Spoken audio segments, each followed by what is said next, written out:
lấy xe hin khô kỳ kheo gì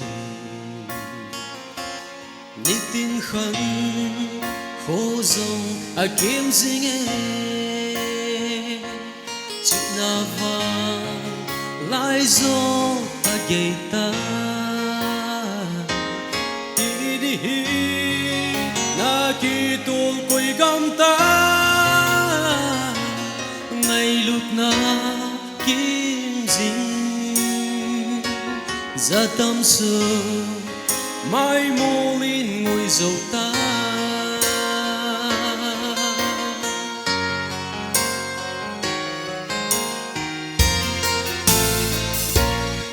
lên na vang khô và ngồi dầu ta mà lại khấn cô pa bằng mô dầu ta mùa van lại bằng kỳ chẳng gạt ta thì chẳng này lưu na đi vang khô buông dầu ta ô anh nghe kita na huya vai bằng ta nang mặt chi na mai kỳ sung y gam lên nang xem đình in quấy ma câu tung hùng lâu ti pum khá na ti ba chôm chôm hiểu về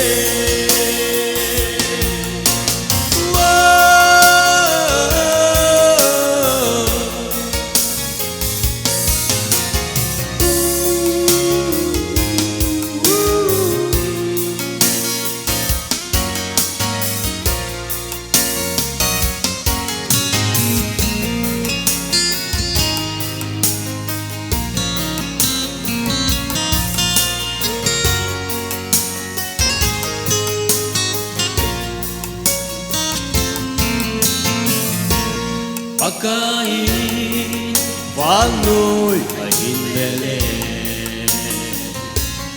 amalu omiton pa avelile kaye pa kailung lam holude apathiru pagkai hi khamite anunno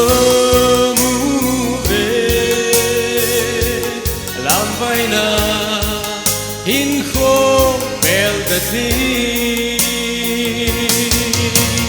nắng mặt chi na mai kỳ sung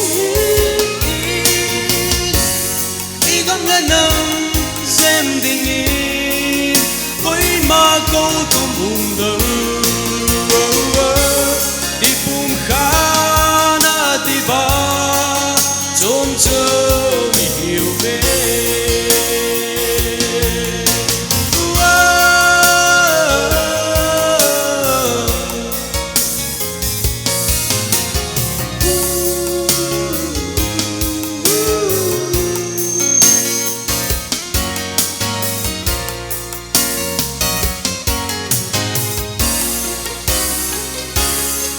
không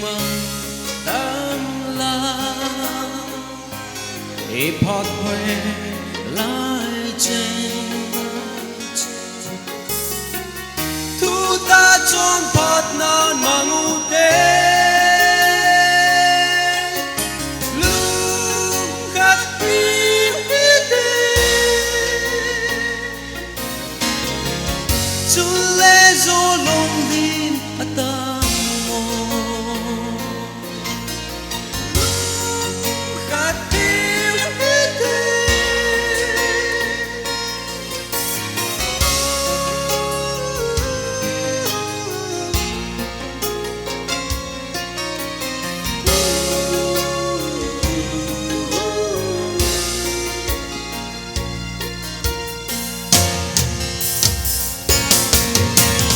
nắng mặt chi